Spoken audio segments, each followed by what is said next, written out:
प्यारे दोस्तों, आज हम आपको बताने वाले हैं एक ऐसी बूढ़ी औरत की कहानी जो कि बहुत ही गरीब थी और भिक्षा मांग के अपना पेट भरती थी। लेकिन इससे पहले दोस्तों, आप सभी लोग जल्दी से चैनल को सब्सक्राइब कर लो ताकि ऐसी कहानियाँ आपको और मिल सके। एक दिन की बात है, बूढ़ी अम्मा भिक्षा मांगने के लिए एक गांव में जाती है। बेटा, मैंने 2 दिन से कुछ भी नहीं खाया है। अगर तुम्हारे पास कुछ खाने को हो तो मेरे को दे दो।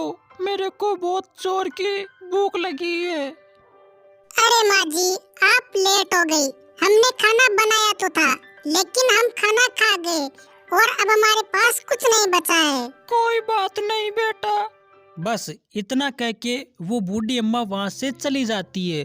अम्मा बहुत निराश थी क्योंकि उसे आज भी खाना नहीं मिला था। और तभी अचानक से एक बाबा जी की आत्मा अम्मा के पीछे पीछे चल पड़ती है। हे भगवान, मुझे आज भी खाना नहीं मिला। अब मैं क्या खाऊंगी? मैं 2 दिन से बहुत भूखी हूँ।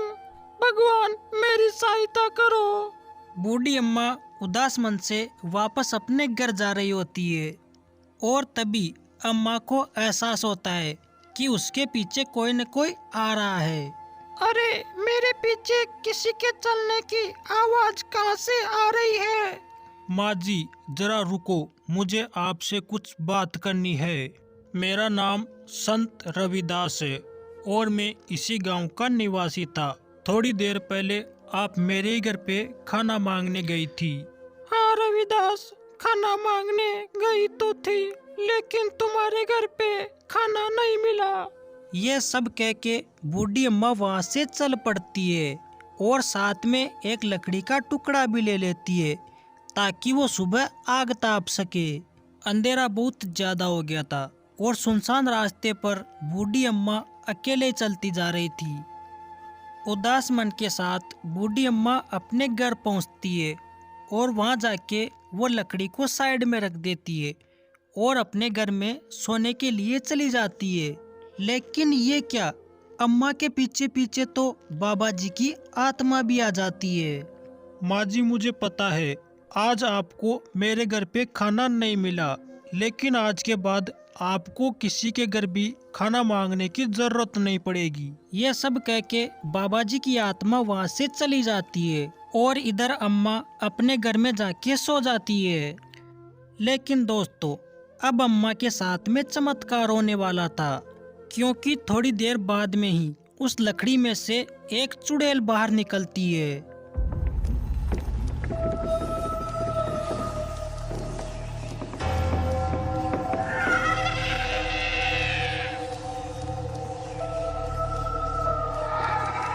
चुड़ैल थोड़ी देर के लिए माँ जी के घर के आसपास भटकती रहती है। माँ जी, आज आप मेरे को अपने घर में लाई हो, इसलिए मैं आपकी सेवा करूंगी। लेकिन ये क्या, चुड़ैल तो माँ जी की सेवा करने लग गई।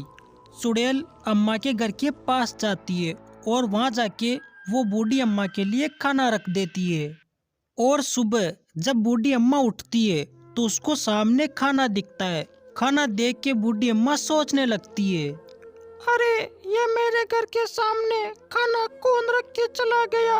लगता है भगवान ने मेरी प्रार्थना सुन ली और मेरे घर के सामने खाना रख दिया। कोई बात नहीं, मैं खाना खा लेती हूँ। और आखिरकार 3 दिन के बाद में बूढ़ी अम्मा भरपेट खाना खाती है। और इधर चुड़ैल दूसरे दिन भी बूढ़ी अम्मा के लिए खाना पकाती है। सुबह हो गई, आसमान में पक्षी निकल आए और बूढ़ी अम्मा जब घर से बाहर निकलती है तो वो ये देख के बहुत हैरान हो जाती है कि आज भी उसके घर के सामने कोई खाना रख के चला गया है। मेरे घर के सामने रोजाना खाना कौन रखता है? आज मैं पता करूंगी।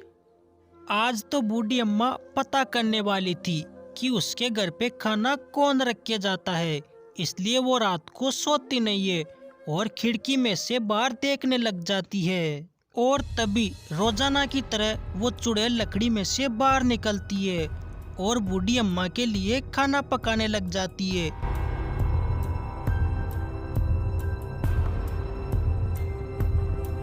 और इसके साथ ही वो चुड़ैल बूढ़ी अम्मा के घर की रखवाली भी करती है और इसके बाद में वापस लकड़ी में चली जाती है। अच्छा, तो ये बनाती है मेरे लिए खाना।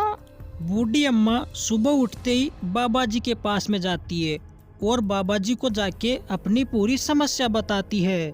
अच्छा तो माँ जी, ये आपकी समस्या है। एक काम करो, इस कपड़े में मैंने चमत्कार की हुई अग्नि रखी है। तुम इसको उस चुड़ैल पे डाल देना जब वो तुम्हारे घर के सामने आए। बाबा जी बूढ़ी अम्मा को समझाने लग जाते हैं कि वो चुड़ैल तुम्हारा भला चाहती है और वो तुम्हारा भला ही करेगी। तुम उससे बात भी कर सकती हो, आज रात को ही उससे बात कर लेना। और फिर इसके बाद में अम्मा सीधे अपने घर आती है और रात होने का इंतजार करने लग जाती है। जैसे ही वो चुड़ैल लकड़ी में से बाहर निकलती है, वो बूढ़ी अम्मा उस पे वो बबूत डाल देती है और उसको अपने वश में कर लेती है। फिर वो बूढ़ी अम्मा चुड़ैल से पूछने लग जाती है, चुड़ैल, तुम मेरे घर में क्यों आती हो और मेरी मदद क्यों करती हो? माँ जी, शायद आपको पता नहीं है, लेकिन आपने मेरी सहायता करी थी क्योंकि मैं रोड पे पड़ी हुई थी। तब आपने मेरे को उठा के अपने घर में लाया था और मुझे यहाँ पर शरण दी थी, इसलिए मैं आपकी सहायता हमेशा करूँगी। और बस इतना कह के वो चुड़ैल वहाँ से चली जाती है।